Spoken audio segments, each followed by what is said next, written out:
there's always going to be controversy and discussions, going back to when we just had the BCS with two teams and who's getting in and who's not getting in. But feels like things have just ramped up a lot this year. So what was your original take with, with everything that came out today? Truth be told, the more I've thought about it, they just, maybe 20 years ago, they tried to make something great better and they just totally screwed it up.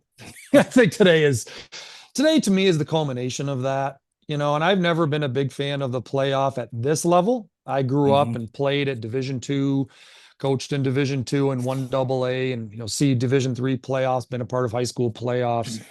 You want to talk about something that's so unorganized and so structured. It's the highest level of college football, and they just continue to try and screw it up.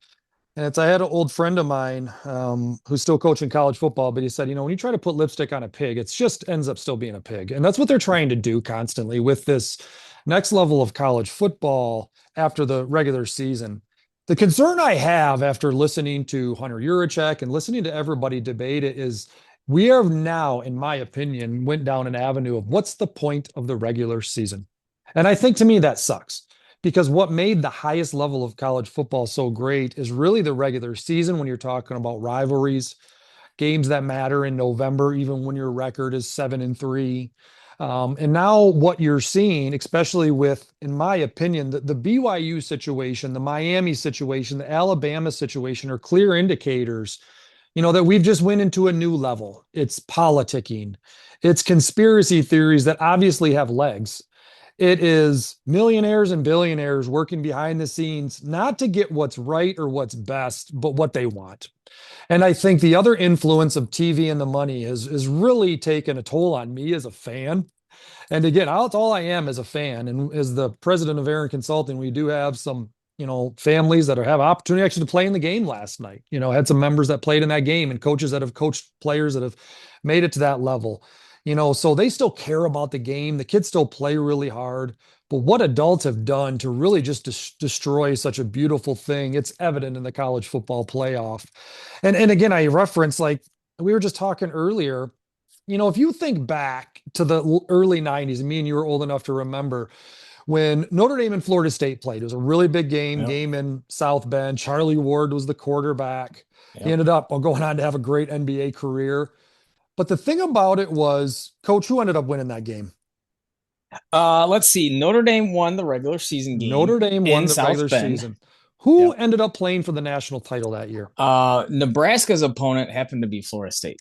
Bingo. So at the time of that year, the debate was how could you put Florida State over them when they both had the same record and there was head to head? And that's fair. And that was a really good argument. The next week, Notre Dame went to lose to BC. So there Yep. was a lot of debate back and forth.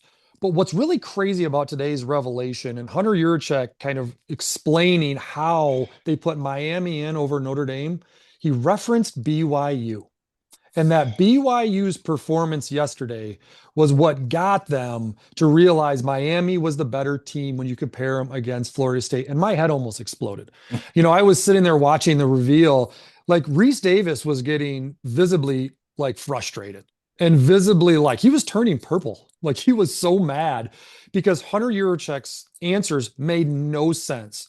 And when you get to the point of it not making any sense, it's very clear, obviously, that there's other factors in play. And I don't like that. If you have a little bit of a debate, hey, this team beat this team, but man, it's been 6 weeks. That's football. That's what happens at FCS. That's what happens at Division 2, rarely. But when you start getting into this level of conspiracy theory, politicking, the power structure of the SEC and Big Ten, I think we've lost what the game is. And frankly, I think one of two things should happen. I think number one, we should just keep complete chaos and realize this is what we're watching. You are watching this for drama, chaos theory, have some fun with it, and then move on with your life. Or number two, the SEC and the Big Ten in football need to split off and make their own level of football, which they probably easily could do because what's just very clear is Sankey is getting the guys in he wants. The Big Ten didn't have as much drama. So Petitti's just sitting there saying, great. And then you have all these other programs that are like, wait a minute, we win the ACC, but you're going to take Miami. And who's telling you that Miami is better than Duke? Now we can all say we know it. But what's the point of the games? I'm going to bring it back to how I Uh, started. What is the point of the games?